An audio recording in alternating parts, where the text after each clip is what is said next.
শোনো, এসব আবেগী কথা বাদ দাও।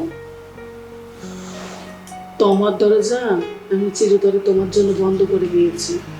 আমার দরজা তোমার জন্য খোলা। তাই ওগুলো না ভেবে আমার কথা চিন্তা করো। চলো আমরা পালিয়ে যাই।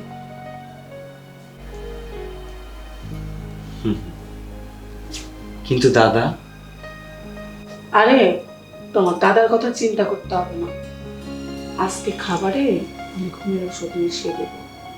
ঠিক আছে, তবে পালিয়ে যাওয়ার আগে চলো আমরা রোমান্স করি। আমি তো রাজি একদম। চলো।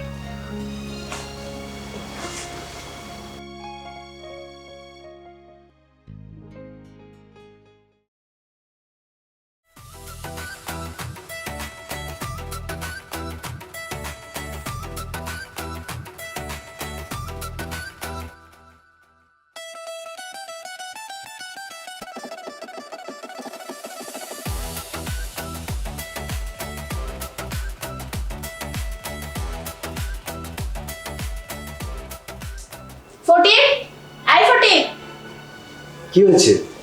তুমি এটা করতে পারলা? আরে বাবা, কি হয়েছে বলো। এটা কি? এটা আমি তোমার কাছ থেকে কখনো আশা করিনি। আরে এটা কি? ছি, তুমি এত নিচে নামতে পারো? দেখো, আমি কিছু করি না। তোমাকে ভালোবাসা কি আমার ভুল হয়েছিল? না তোমাকে বিশ্বাস করা আমার ভুল হয়ে গেছিল? ছি, দেখো, আমাকে তুমি ভুল বুঝছো না। ছি, তুমি আমাকে কখনো টাচ করবে না। আর আমি আমার দাদার পছন্দ করা ছেলেকে বিয়ে করে নেব। তুমি আমার ভালো কথাটা থেকো শুনবে তো? আমার কথাটা শুনবে? তোমার কোনো কথা আমি শুনবো না। চললাম আমি, থাকো তুমি।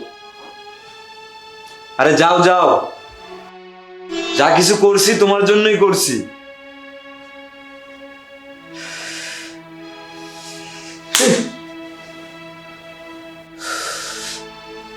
কি করলাম আমি?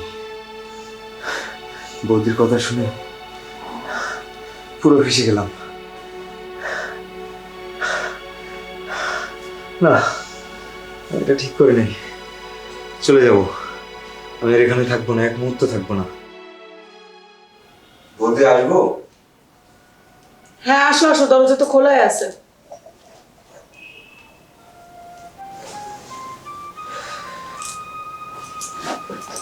কি হয়েছে? মন খারাপ কেন? ছি বৌদি, তুমি স্বার্থের জন্য এতটা নিচে নামতে পারো? মানে? মানে তুমি কিছুই বুঝো না।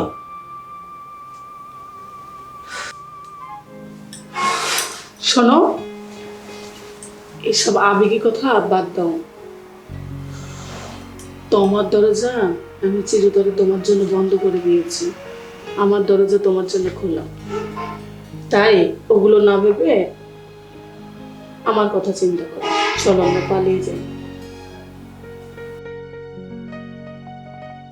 কি হলো? চলো আমরা পালিয়ে যাই। কখনো হয় না, কখনো সম্ভব না। কেন সম্ভব না?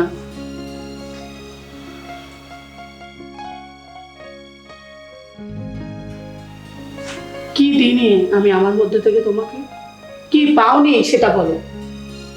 তোমার মধ্যে কি আছে যা আমার মধ্যে নাই? আমি তো তোমাকে সব দিয়ে দিয়েছি। তারপরেও কেন এই কথা বলছো? ঠিক আছে,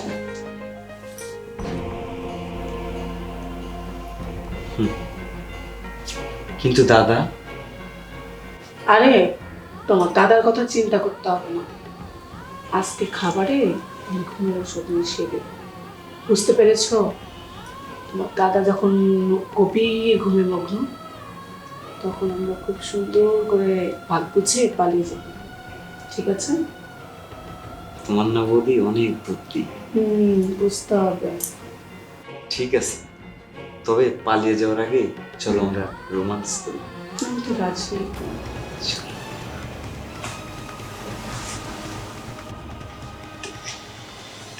কি ব্যাপার, এত দেরি করতেছো কেন? ওরা তো ঘুমিয়ে গেছে। চলো এবার আমরা রওনা দিই। আরে দাঁড়াও দাঁড়াও, আরে এত ব্যস্ত হচ্ছে না, সময় তো আরো আছে। দাঁড়াও, আর একটু রোমান্স করে তারপর যাই।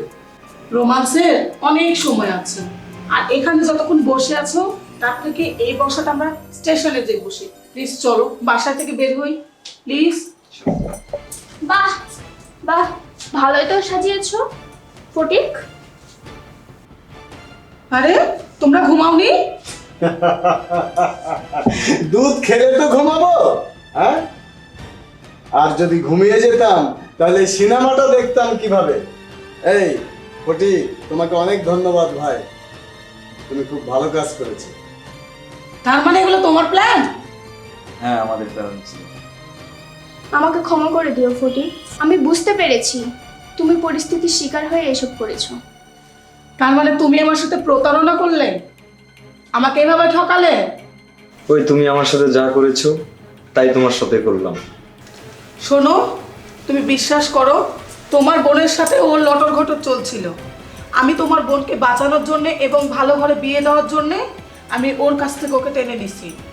তুমি আমার কথা বিশ্বাস করো, একটু একটু প্লিজ বিশ্বাস করো। তুই যে কাজ করেছিস তা ক্ষমার অযোগ্য। তুই এই মুহূর্তে আমার বাড়ি থেকে বেরিয়ে যা। প্লিজ তুমি আমাকে ক্ষমা করে দাও, এই ভুল আমি কখনো করব না।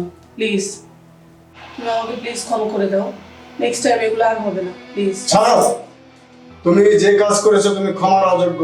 তুমি এই মুহূর্তে আমার বাড়ি থেকে বেরিয়ে যাও। না না, আমাকে বের করে দিও। না, তুমি বেরিয়ে যাও, এক্ষুনি চলে যাও।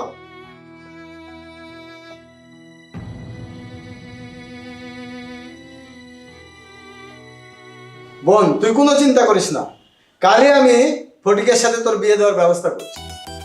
ফটিক, বিয়ের কাজ কাম করতে হবে না, বাজার হাট করতে হবে, অনেক খাটাখাটনি আছে, চলো। কি বলেছিলাম না সবকিছু ম্যানেজ করে ফেলবো, হলো তো? আচ্ছা, হয়েছে হয়েছে, চল বিয়ের কেনাকাটা করতে হবে।